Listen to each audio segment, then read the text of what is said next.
भड़वों की, दलालों की और भड़वों की एक सूची ही हमारे साथियों द्वारा यहां पेश की गई, निशानियां पेश की गई, कैटेगरीज पेश की गई। यह विषय रखने के पीछे हमारा जो उद्देश्य है, वो उद्देश्य किसी का नाम लेकर उसको भड़वा करार देना, दलाल घोषित करना, ये नहीं है। तो भड़वों और दलालों का जो फिनोमिनन है, ये भड़वों और दलालों का जो फिनोमिनन है, ये फिनोमिनन आप लोगों के सामने रखना, इस फिनोमिनन को आपको समझाना।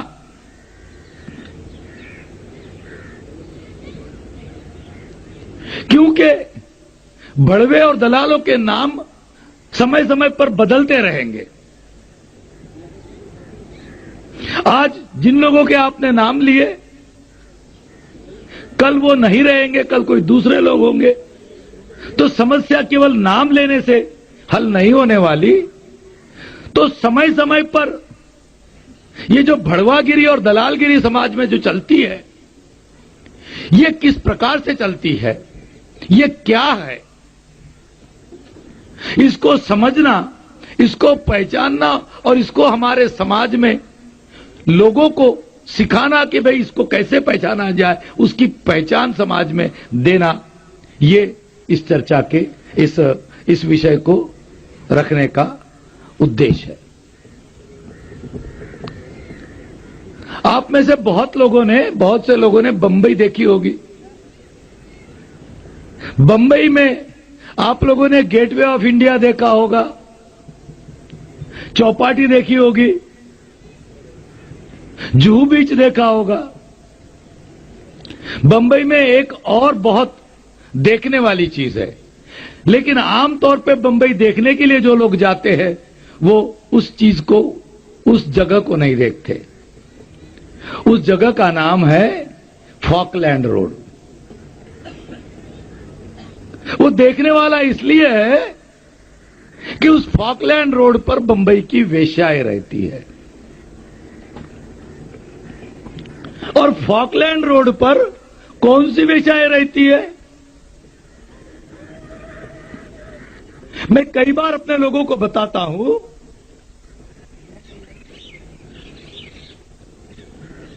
क्योंकि कई बार जो साम्यवादी और समाजवादी लोग हैं, जो पुरोगामी लोग हैं, वो ये कहते कि वेश्या की कोई जात नहीं होती, वेश्या वेश्या होती है। मैं कहता हूं नहीं, वेश्या की भी जात होती है। क्योंकि फॉकलैंड रोड पर जो वेश्याएं रहती है और धंधा करती है, वो बहुजन समाज की है, वो बहुजन समाज की जातियों से है। एक वेश्या, ब्राह्मणों की भी लड़कियां वेश्यागिरी करती है, लेकिन ब्राह्मणों की लड़कियां वेश्यागिरी लग्जरी के लिए करती है। बहुजन समाज की लड़कियां जो वेश्यागिरी करती है, वो मजबूरी, लाचारी, पीड़ा और पेट के लिए वेश्यागिरी करती है। तो ये जो फॉकलैंड रोड है, फॉकलैंड रोड में वेश्यागिरी चलती है, वेश्याएं रहती है। और ये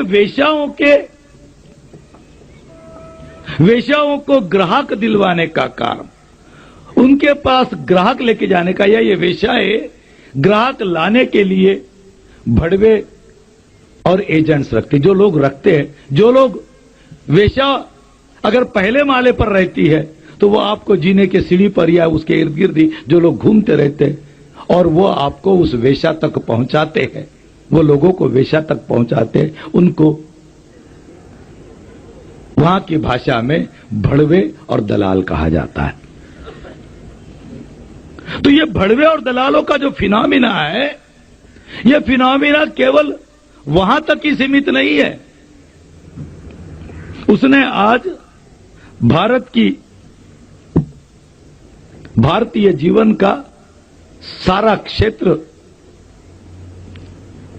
व्यापा हुआ है।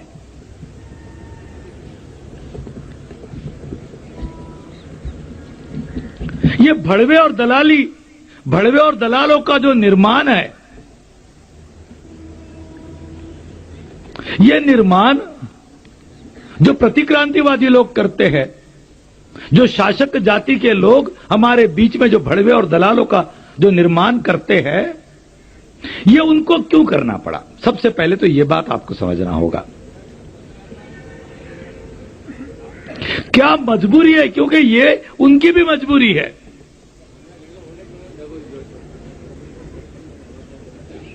कुछ लोगों ने यहां आरपीआई के नेताओं के बारे में कहा।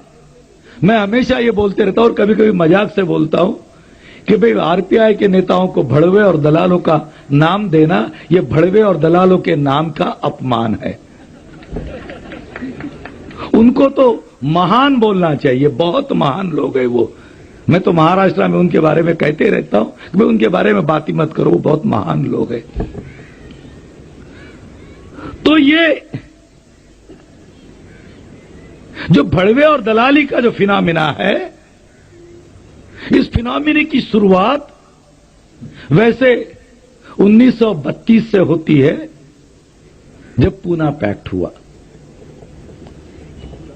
गांधी जी के आमरण अनशन से जो पूना पैक्ट गांधी और आंबेडकर में के बीच में हुआ, उससे ये भड़वे और दलालों के निर्माण की प्रक्रिया शुरू हुई। लेकिन आजादी के बाद ये बहुत ज्यादा बढ़ गई। ये इतनी बढ़ गई कि 1952 का जो पहला संसदीय चुनाव हुआ, उस संसदीय चुनावों के नतीजे जब बाबा साहब अम्बेडकर ने देखे, तो बाबा साहब अम्बेडकर ने जिस राजनीतिक आरक्षण से भड़वे और दलालों का निर्माण हुआ, बाबा साहब ने 1952 में ही इस राजनीतिक आरक्षण को समाप्त करने की मांग की थी कि हमें राजनीतिक आरक्षण नहीं चाहिए।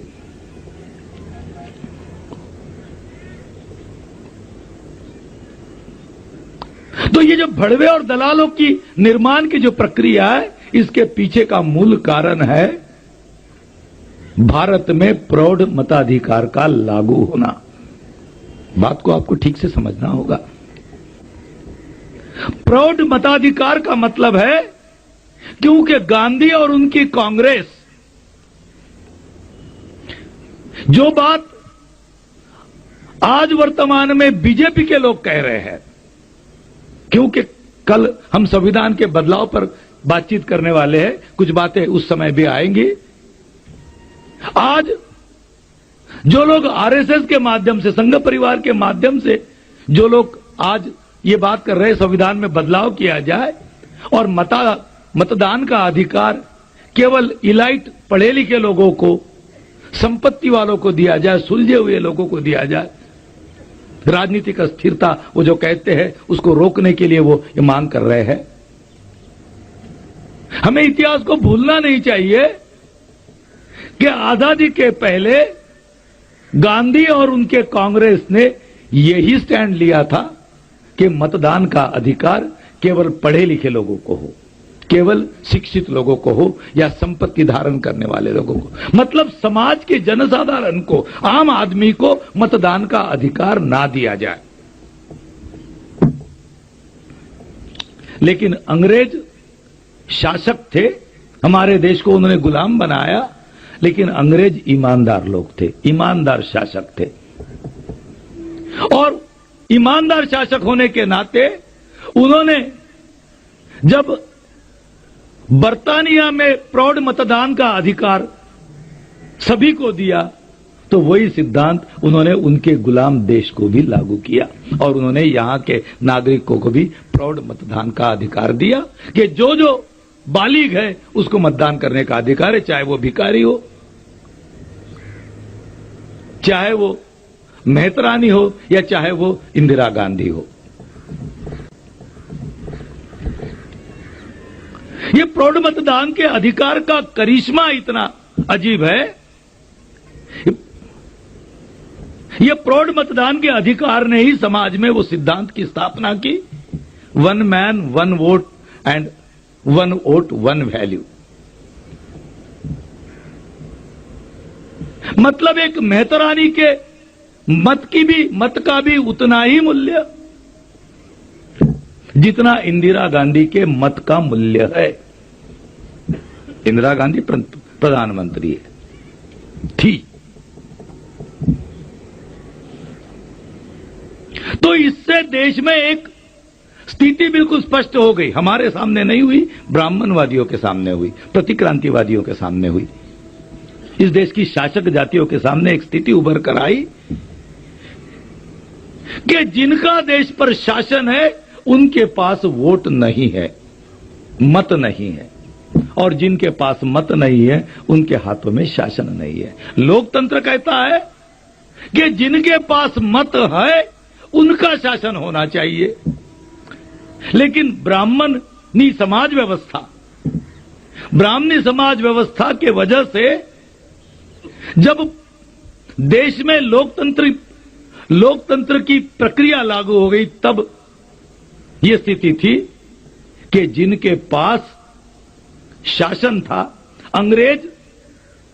अंग्रेजों ने बहुत अच्छा काम किया, सारा काम ठीक किया, केवल एक बात अंग्रेजों ने बहुत बुरी की। शायद आज अंग्रेज इस बात के लिए पछताते होंगे कि अंग्रेजों ने इस देश को आजादी देते वक्त इस देश के शासन सूत्र सदियों पुराना जो शासक वर्ग है हमारे देश में, ब्राह्मणवाद के आधार पर उसी के हाथ में सौंपकर उन्होंने ये देश छोड़ा। तो ये सारी बातों ने जो लोकतांत्रिक अधिकार हमें मिले उसको सबको काउंटर कर दिया। तो शासन उनके हाथों में, हर 5 साल के बाद में चुनाव फेस करना है उनको, लेकिन चुनाव फेस कर चुनाव का सामना कर चुनाव के माध्यम से सरकार बनानी है, लेकिन वोट उनके पास में नहीं।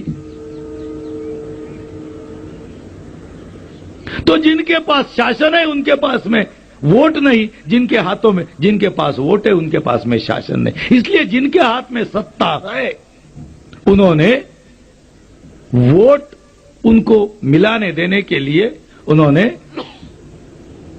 भड़वे एजेंटगिरी का काम किया। हमारे बीच में जिनके पास वोट है, जिन लोगों के पास वोट है, उनके बीच में उनमें से ही एजेंट्स पैदा करना शुरू किया। अहमदाबाद, ये गुजरात जो है, गुजरात में तो आप लोगों को मालूम होगा कि आमतौर पर एक बनिया प्रवृत्ति है। हमारे शेड्यूल कास्ट के लोगों में भी एक किस्म की बनिया प्रवृत्ति में देखता हूं। बहुत व्यवहारिक है गुजरात के लोग, चतुर है व्यवहारों में और वास्तववादी व्यवहार में। तो वो इस बात को, इस फिनोमिना को बहुत अच्छे से जानते हैं कि गुजरात में वो कोई चीज अगर आप मार्केट में खरीदने के लिए जाती है तो जिसके दुकान से आप खरीदते हैं वो उस चीज का प्रोड्यूसर नहीं होता, निर्माता नहीं होता, उत्पादक नहीं होता।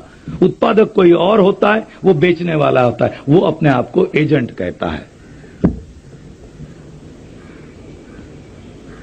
उस एजेंट के जरिए हमको उस चीज को खरीदना पड़ता है। तो जिनके पास वोट है उनको अपने वोटों का उपयोग मालूम नहीं, उपयोग और प्रयोग करना वो जानते नहीं, और जिनके हाथों में सत्ता है उनके पास वोट नहीं है। इसलिए सत्ता जिनके हाथों में, उन्होंने वो वोट, जिनके पास वोट है उनके वोट लेने के लिए, उनके वोट खरीदने के लिए, उनके वोट मिलाने के लिए उन्होंने हमारे बीच में एजेंट्स पैदा किए। ये एजेंट्स और भड़वेगिरी का सबसे निर्माण की सबसे बड़ा कारण है।